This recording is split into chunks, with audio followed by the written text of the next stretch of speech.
जय हो कार्तिक मास की। आज कार्तिक मास की एकादशी तिथि है।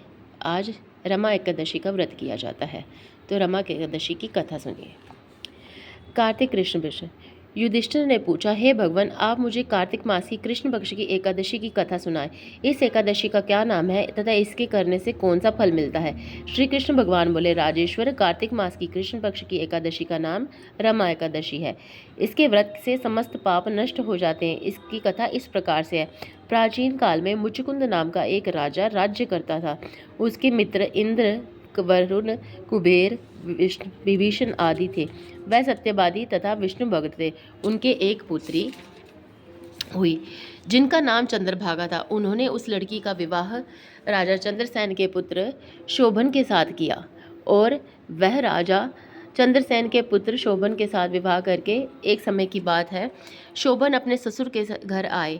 जब दशमी आई तब राज्य में ढिंढोरा पीटा गया कि आज कोई भोजन ना करे। ये सुनकर शोभन ने चंद्रभागा से कहा कि प्रिय, तुम मुझे कुछ उपाय बताओ, क्योंकि यदि मैं व्रत करूंगा तो अवश्य ही मर जाऊंगा। चंद्रभागा बोली, प्राणनाथ, मेरे पिता के राज्य में एकादशी के दिन कोई भी भोजन नहीं करता है। यहाँ तक कि हाथी, घोड़े, ऊंट आदि भी तृण, अन्न, जल आदि ग्रहण नहीं करते। फिर यहाँ मनुष्य कैसे भोजन कर सकते हैं? यदि आप भोजन करना चाहते तो यहाँ से किसी दूसरे स्थान को चले जाए, क्योंकि यदि आप इस स्थान पर रहेंगे तो आपको व्रत अवश्य ही करना पड़ेगा। शोभन बोला, प्रिय, तुम्हारा कहना बिल्कुल उत्तम है। मैं अवश्य ही व्रत करूंगा। मेरे भाग्य में जो लिखा है वही होगा। ऐसा विचार करके उसने एकादशी का व्रत किया और सब सूर्य भगवान के अस्त हो गए और अब जागरण के लिए रात्रि हुई। तब शोभन को दुखी देने वाली रात्रि थी। दूसरे दिन प्रातः होने पर शोभन इस संसार से चल बसा। राजा ने उसके मृत शरीर का दहन करा दिया। चंद्रभागा अपने पति की आज्ञा के अनुसार अग्नि में दहन ना हुई, परंतु पिता के घर रहना उत्तम समझा।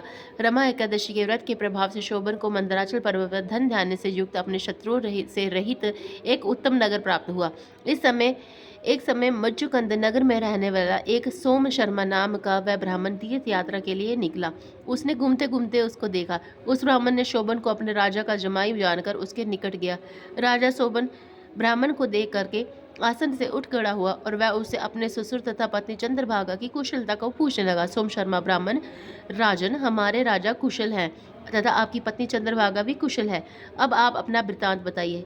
मुझे बड़ा आश्चर्य है कि ऐसा विचित्र और सुंदर नगर आपको किस प्रकार से प्राप्त हुआ।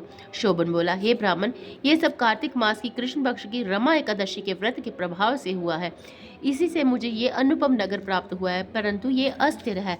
इस पर ब्राह्मण बोला, राजन, ये अस्थिर क्यों है और स्थिर किस प्रकार से हो सकता है? सो आप मुझे समझाइए।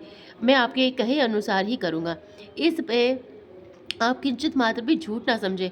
शोभन बोला, ब्राह्मण, मैंने श्रद्धा पूर्वक व्रत किया था, उसके प्रभाव से मुझे ये नगर प्राप्त हुआ। इस वृतांत को राजा मुचुकुंद की पुत्री चंद्रभागा से कहोगे तो वह इसको स्थिर बना सकती है। ब्राह्मण ने वहां जाकर के चंद्रभागा से समस्त वृतांत कहा।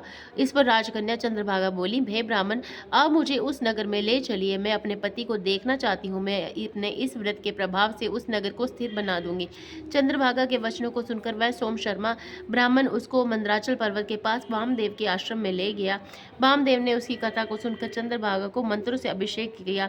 चंद्रभागा ने मंत्र तथा व्रत में प्रभाव से दिव्य देह धारण करके पति के पास चली गई। शोभन ने अपनी पत्नी चंद्रभागा को देखकर प्रसन्नता पूर्वक उसे अपने वाम अंग में बिठाया और चंद्रभागा बोली, प्राणनाथ, अब आप मेरे पुण्य को सुनिए। जब मैं अपने पिता के गृह में 8 वर्ष की थी, तब से ही मैं यथाविधि एकादशी का व्रत करती थी। उन्हीं व्रत के प्रभाव से आपका ये नगर स्थिर हो जाएगा और समस्त कर्मों से युक्त होकर के प्रलय के अंत में रहेगा। चंद्रभागा दिव्य रूप धारण करके तथा दिव्य आभूषण एवं वस्त्रों से सजकर अपने पति के साथ आनंद पूर्वक रहने लगी और शोभन भी उसके साथ आनंद पूर्वक रहने लगा।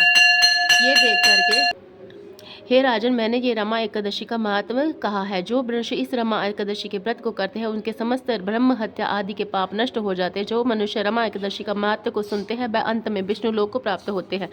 भगवान विष्णु बड़े दयालु हैं और क्षमावान है। श्रद्धा पूर्वक यह विवश होकर भी यदि कोई उनका पूजन या एकादशी व्रत करता है तो वह भी उसे भी उत्तम फल की प्रदान करते हैं, किंतु प्राणी को चाहिए कि वह भगवान की पूरी पूजा करे और श्रद्धा से करे।